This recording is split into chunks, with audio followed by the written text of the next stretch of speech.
This video was originally recorded March 2020 at the home of Robert and Nena Thurman.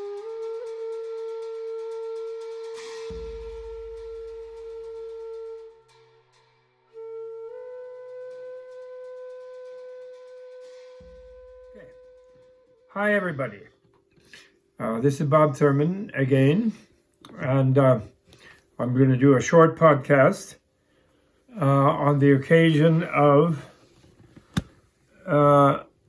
being ready for the next round of primaries with Bernie Sanders and Joe Biden kind of in a horse race, and Joe Biden a little bit ahead, and with Elizabeth Warren and Mayor Bloomberg having dropped out, unfortunately. And most of everybody has dropped out. And I know you coming to my podcast wanting studies in Buddhism, and I do plenty of those, and that's my main thing. But this is also Buddhism, in the sense that, take 2 points. The Buddha's teaching wants to educate human beings to be able to take responsibility for the whole planet and all other living beings, and in order to execute that responsibility of taking care of them and helping them be more free from suffering, that student has to be happy themselves. You never have the power or the energy to make another happy if you're not happy yourself. If you just join with the other one in misery, if you have that wrong idea of that's what compassion is, then you will simply not be able to help them. You'll just add to the misery. So that's what it is. And now we're in a planetary crisis. And we all need to pitch in with Greta Thunberg, Al Gore, and other enlightened people. Actually, Mayor Bloomberg is one of them who devoted a lot of effort to the climate. And there are many. Jay Inslee, governor of Washington, he has a wonderful plan. The Green New Deal people like Ocasio-Cortez and others, they're all ready. And Bernie is also ready. Joe Biden, I'm afraid, is not quite so clear about it, although he's paying lip service. But on the other hand, he has donors who are in the fossil fuel industry and frackers, and things like that. And I'm not sure that he will want to push them as hard as they need to be pushed. And the world will also not sure. But however, I will vote for Joe Biden with wholehearted enthusiasm if he becomes the nominee. But I will only worry if he goes by himself, so to speak, maybe with one person as a vice president, if he will make it to victory past all the lying, the voter suppression, the cheating, Fox News propaganda department, the Goebbels honorary network known as Fox News. Les Limbaugh, if he still survives that long, they will all be lying and will be dumping on him. Even the Senate is going to investigate his son and try to create a spectacle of corruption because of Hunter Biden, which I'm sure was not that bad, nothing special.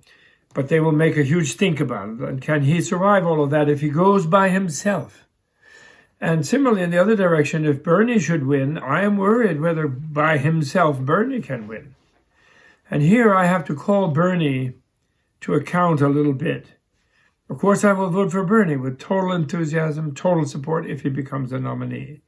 However, if he goes by himself, I am uncertain as to whether he can win. We might go down to defeat the way we did with Hillary.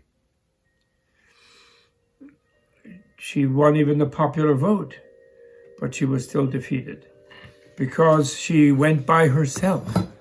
She didn't take Bernie as a vice president, which she should have. Instead, she took a guy who nobody ever heard of, Tim Kaine, another white guy, and taking for granted all the people of color's votes.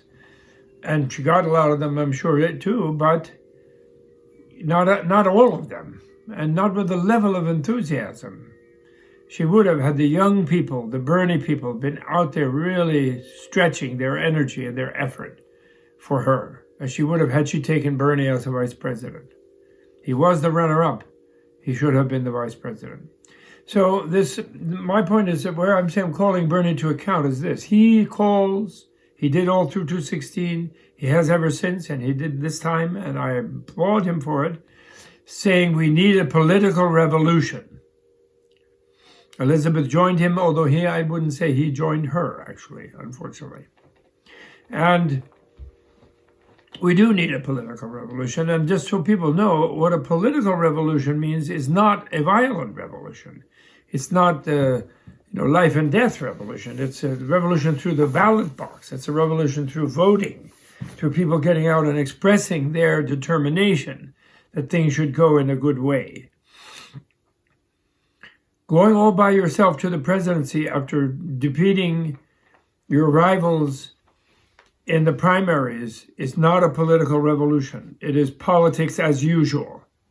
If you do politics as usual, what credibility do you have calling for a political revolution? You may get stuck in politics as usual once you get in. And if you've lost all your friends in the Democratic Party by having knocked off those who were gutsy enough to actually run for office, which is a huge job itself, huge effort, then maybe many of the people in your own party will not be that fond of you and not agree with you, and you may lose a lot of seats to the other party because you'll be at the head of the ticket, and you may be completely paralyzed in that situation because, in fact, you didn't do a political revolution starting in the primaries.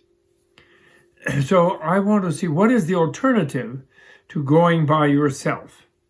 And really, I'm telling this podcast to people who are determined to see our government turn back to serve the people, to serve the planet, to serve all beings.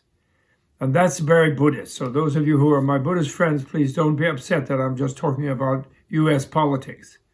But the point is, if the U.S. government was serving all people, instead of just, going against the planet, polluting everything, destroying our alliances who are pro-democracy, catering to fascist dictators and oligarchs, and being dishonest and lying and harming the people themselves, taking away their health care, taking away their social security, not even taking care of the people who voted for them. If we have such a government, then where in the world is the leadership going to come from, given our role after the World War up until now, to take all the governments in the right direction? Where is it? So this is truly Buddhist. The Buddhist vote goes to the Democrats for sure, but we don't want maybe we'll win the Democrats. We want definitely we win Democrats, and we want those who can prove it ahead of time, which is now. So now Thomas Friedman, my dear Thomas Friedman, I've had this plan, which I have called the Dream Team Cabinet Campaign Strategy for the Dems, which I had the first time I saw all the 18 or however many there were, including my beloved Marianne Williamson. I saw her and them all in a row. And I saw, well, now the media wants these people to fight each other. That's like a horse race. That's exciting. And also the media likes people who give them tax cuts. They're all very well paid people who work in the media. They're not hard up for the next $400. They have good health insurance. So they're not really into a political revolution. They're into getting more eyes on their network, more money and bigger salaries and more success. And their advertisers and the people who are paying them are the fossil fuel industry, pharmaceutical industry, the big agricultural industry, the big food industry, Coca-Cola, Pepsi-Cola, the diabetes industry, which I call them the diabetes industry, Dr. Pepper, all of these high fructose corn syrup drinks that ruin people's health. So they want to provoke a fight. So obviously, and dear Cory Booker said it very well, I thought, in the early debates, We're all more together than we are apart. We all want really the same things in different degrees, different speeds, different views of it. But we all do really want the same thing, including Biden, including Tulsi Gabbard, including all of them. And that should have been the dream team from then. What I wanted them to do was to go in a room, in a resort somewhere, locked away from the press, decide which one has which skills and which one has biggest focus on which problems, and then imagine that someone already is the president and appoints them to all cabinet positions. They then emerge from that room and they tell the public, tell the media, to the shock of everyone and complete freak out of Fox News and Mr. Trump as well. And they say, we are not going to do a conventional primary. We are going to work together and we're going to lay out our own positions in a cabinet. We will campaign in the sense that we will campaign for our whole team. Each one of us will promise that if we become the nominee for president or vice president, in other words, the two top positions in the ticket, we will replace ourselves in the cabinet position that we have put ourselves with someone who will execute the program that we wish to see executed, of course, but bring their own creativity to it naturally. But we will absolutely not fire people we don't agree with, but who are in positions where their skills are usable and highly effective, and we reward them in that way for having the guts to run for president, which is a nightmare job. In fact, it's a total stressful work. So then, Elizabeth, Secretary of Treasury, Bernie, Secretary of Health, Buttigieg, Secretary of Education, Cory Booker, Secretary of State, Joe Biden, Secretary of State, or Cory Booker, Secretary of Defense, or etc. I outlined different ones, played with it. And this is one thing I want to suggest to you, that you play with it. You go back, you look up all the positions in the cabinet, you look up all the candidates who ran in the Democratic Party, maybe pick a few from Republicans even, for certain things, and put them in the positions. I mean, everything, CIA Director, Defense Secretary, National Intelligence, all of them, where they would be really good. And then the campaign becomes, and then you accept all the billionaires who want to help. Tom Steyer, totally on board, and Mayor Bloomberg also on board. And any other billionaires who want to be good billionaires, who want to go in the right direction to save the planet, use some of their billions to do that. They're welcome, 100%. Nobody should make them unwelcome, even if they did things that people didn't like in the past, as long as they pledge not to repeat them, which I'm sure they would if they want to run, if they want to serve. And then the way they campaign is, instead of fighting each other on network TV, they hold rallies all over the country. They're funded by small donations like everyone tries to do, and they're also openly funded by the good billionaires, Bloomberg, Steyer, who also can compete themselves, and they can fund everybody. And the way they fund is that they hire planes and they hire arenas all over the country.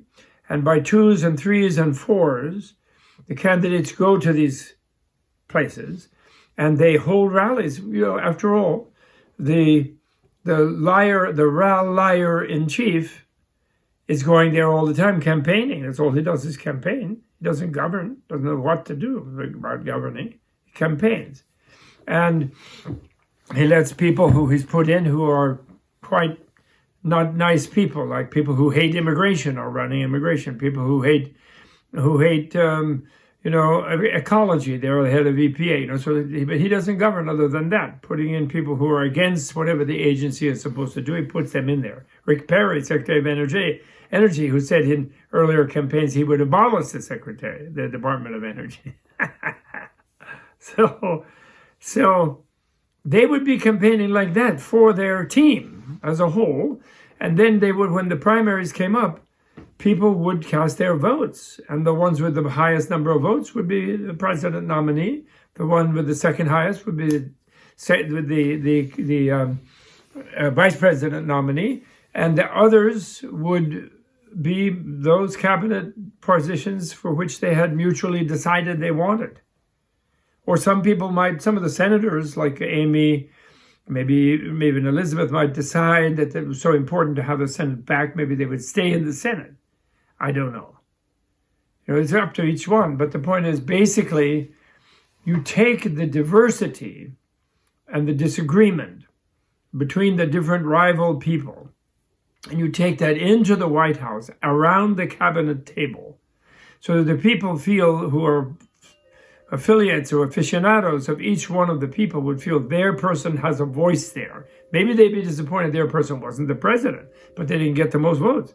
But they'd be happy at least that person is having their voice heard in the cabinet and respected as a cabinet, executive department cabinet member. Now, to my joy, I didn't write this as an op-ed, this idea of mine. I did write op-eds, but I never posted them. I think I talked about them in some of the previous podcasts. But I was advised by people who know the politics to wait until there's clear front runners, or a front runner, and then try to get this idea to that front runner, because to give it to the ones who are in the weaker position, maybe they're just sort of trying to climb on the front runner, maybe they don't have the motive to try it, But now we have clear front runners, Joe and Bernie. And of the two, each one has very great strengths, and each one by themselves has very great weaknesses. All their weaknesses have been exposed, of course, by the media and by their rivals. And the enemy is sitting there salivating to attack them. The communist Bernie, they're going to say, and what is it, Weak Joe, or like Dippy Joe, I don't know, whatever they're going to say. And throwing doubts, and the corrupt Joe also they're going to say, throwing doubts on the integrity and the ability of Joe, throwing doubts on the proper Americanism of the democratic socialist, independent socialist Bernie. And that's going to be very dangerous in many states. So then to my delight, the great Tom Friedman, professional op-ed writer, way better than I could write an op-ed, New York Times, he writes on the 27th of February, I believe, he wrote it, Dems, you can defeat Trump in a landslide. You can promise voters something our narrow-minded president won't. Thomas L. Friedman, February 25th it was. And that by then there were only 7 candidates in the debate. So he says, basically same thing, run as a team. And he brilliantly picks up the Lincoln expression, the great Abraham Lincoln, team of rivals. And he says, that's all I'm thinking. He's only worried about, at that time, Bernie was front runner, not Joe, but he says, I'm worried about if the election turns out to be just between a self-proclaimed socialist and an undiagnosed sociopath, we will be in a terrible, terrible place as a country. How do we prevent that?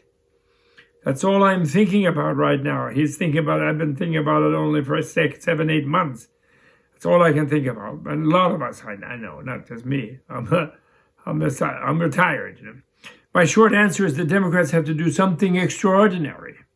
Forge a national unity ticket. Again, good term I didn't use.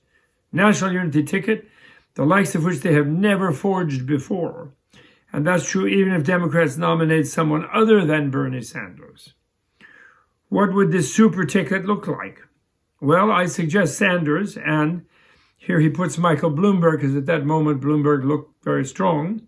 But here we would say, of course, Joe Biden, his most viable long-term challenger, and Sanders and Biden are the two at the moment. They should lay it out this way, and I'm going to read what he says, quote, I want people to know that if I am the Democratic nominee, these will be my cabinet choices, my team of rivals. Thank you, Tom, for that great choice of phrase. I want Amy Klobuchar as my vice president. Her decency, experience, and moderation will be greatly appreciated across America, and particularly in the Midwest. So that's his choice. I want Mike Bloomberg or Bernie Sanders as my Secretary of the Treasury. This is now thinking either one. In other words, if it's Sanders, he puts Bloomberg in Treasury. If it's Bloomberg, he puts Sanders in Treasury. Our plans for addressing income inequality are actually not that far apart. And if we can blend them together, it will be great for the country and reassure markets. I want Joe Biden as my Secretary of State. No one in our party knows the world better or has more credibility with our allies than Joe. I will ask Elizabeth Warren to serve as Health and Human Services Secretary. No one can bring more energy and intellect to the task of expanding healthcare for more Americans than Senator Warren. I want Kamala Harris for Attorney General. There he and I agreed. You know, I wanted Elizabeth Warren in Treasury, Bernie in Health and Human Services, and I wasn't thinking Bloomberg at the time, but I want him to fund all of them if he's not president, and whatever department he wants, he can be HUD secretary and rebuild the cities or infrastructure or something. Anyway, let me go on with Friedman's choices. I would like Mayor Pete as Homeland Security Secretary. Kamala Harris as Attorney General. That's a no-brainer. She's the best. I would like Mayor Pete as Homeland Security Secretary. I would like Tom Steyer, I'm not reading all his reasons, Tom Steyer to head a new cabinet position as Secretary of National Infrastructure. Great idea. I'm asking Cory Booker, the mayor of Euclid, to be Housing and Urban Development. I think he's forgetting that he already was Housing and Urban Development. And since Biden is one of the front runners, I think we put Cory Booker as Secretary of State. I think that's really great. That would be really good to have Cory Booker as Secretary of State, I think. So anyway, I'm asking, and this is great, brilliant of him. I wouldn't have thought of it, but I agree with it. I'm asking Mitt Romney to be my Commerce Secretary. He's the best person to promote American business and technology abroad, and it is vital that the public understands that my government will be representing all Americans, including Republicans. I would like Andrew Yang, that's really good, to be Energy Secretary, overseeing our nuclear stockpile and renewable energy innovation, and also green nukes. That's my addition. He'd be awesome. And then he puts Alexandria, I would like Representative Alexandria Ocasio-Cortez to serve as UN ambassador. Can you imagine? That's really great. Then he puts Bennett as Secretary of Education. I actually wanted Mayor Pete as Secretary of Education because he's so smart. But okay, Bennett, that's fine. And one person that he didn't mention, Tom Friedman, but I mentioned, I want to have Marianne Williamson as Secretary of Peace and make a new department out of the Peace Institute, which was originally meant to be a department by the late, great Senator Daniel Inouye from Hawaii. It was passed through the Congress decades ago and then was degraded to just be, like an institute in Washington, but it is federally funded. So I would make that a department to really beef up and work closely with the State Department, of course, but with a slightly different mandate to really look at the roots of conflicts, like the roots of the Taliban, and really get in there and try to help the State Department make peace with the Taliban, since the military cannot, of course. They can only fight them, And that and this fake peace that Trump is pretending to make now is going to just blow up in our face again, because Al-Qaeda is there, ISIS is there. They're all there in Afghanistan. And Taliban will not compromise with a secular, women-driven government in Afghanistan. They will not, once we're out of there. So we'll be having to go back. So it's fake. It's just doing it for the election. And then he puts William McRaven as a Secretary of Defense, which probably Admiral William McRaven, who wrote some nice things, he said, about how Edmund Burke, the Irish statesman and philosopher, once said that only thing necessary for the triumph of evil is for good men to do nothing. And he's really quite good, I think, McRaven. It's fine. I'm not Now, so this is wonderful, and thank you, Tom Friedman. I'm so grateful for you for this op-ed. And the reason I'm doing this short podcast today, which I hope will get out quickly, my friends will help me get it out, I hope, is that I haven't seen anybody else pick up on this op-ed, which was the 27th of February. That's almost 10 days ago. And I think it should be on everyone's lips. Everyone should be talking about it. If a few hundred of you, if any number of you will look at it, will happen to check this podcast out, please spread it, Twitter it, get it out there, get it to Biden, get it to Bernie, especially also Bernie. Bernie, if they go alone, they can't make it. They have these liabilities, but if they bring their opponents, their rivals, in with them, then people can't really pick on them that much. Oh, you're a socialist. Yeah, but Elizabeth Warren's a capitalist. Mayor Bloomberg's a capitalist, and I'm working with him and I'm listening to him, and maybe I have responsibility as president if I end up as the nominee and the elected one, but, I can't get rid of them because I've made that promise to the public. So they'll be there advocating against my exaggerations and my extremist maybe points. So this can't turn into some sort of socialist horrible situation, bad kind of socialism. My socialism and their capitalism will come up with something good in between, and that's credible when you bring them with you. But it's not credible if you don't. And similarly, Joe, you have all these donors, and you're not rich, and you're accepting favors from wealthy people. And the young people will believe you're just going to be a sellout Democrat. And Trump voters will believe Trump, I didn't like this and that he did, but he keeps shaking these people up. This guy's not going to shake anybody up, and they'll keep voting for Trump.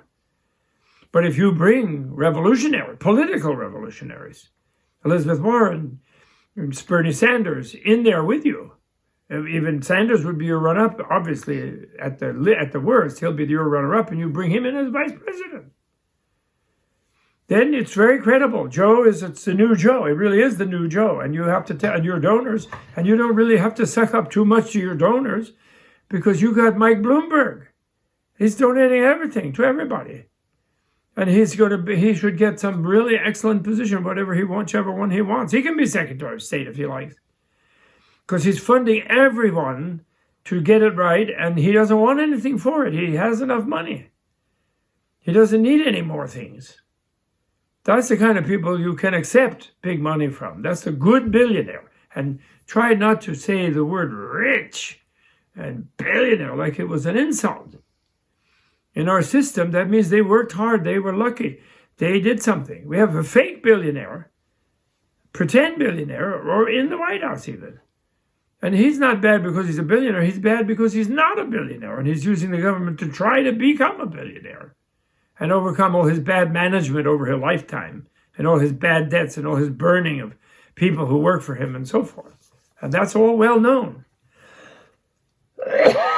So be grateful for a good billionaire and work closely together as long as he's willing to do so. Don't just assault him for some past crimes or past toughness or past whatever he did, some joke he cracked or whatever. Forget that. We have no time. We're in a planetary emergency. We're in a national emergency.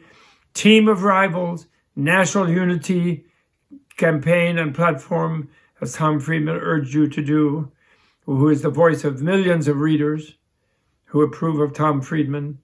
Please, please, please take this suggestion to heart. Tom Perez, Democratic National Committee, Nancy Pelosi, most beloved Speaker of the House of Representatives, please take this for sure. And then put a lot of money, Mike, into the Senate, because we can, keeping the House and getting the Senate. So we have a clean slate for the political revolution starting November 5th or 9th or whatever the date is, 2020, to go with full 2020 vision into 2021 and the decade of saving the world, really. The Greta Thunberg decade to save this planet and all life on Earth and our own human species as well. Okay, thank you so much. And Namo Buddhaya, Namo Dharmaya, Namo Sanghaya.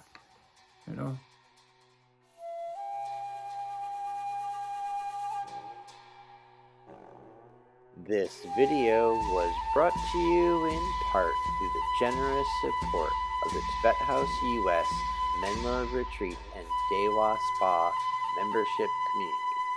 To learn more about the benefits of Tibet House membership, please visit tibethouse.us. Tashi Delek, and thanks for tuning in.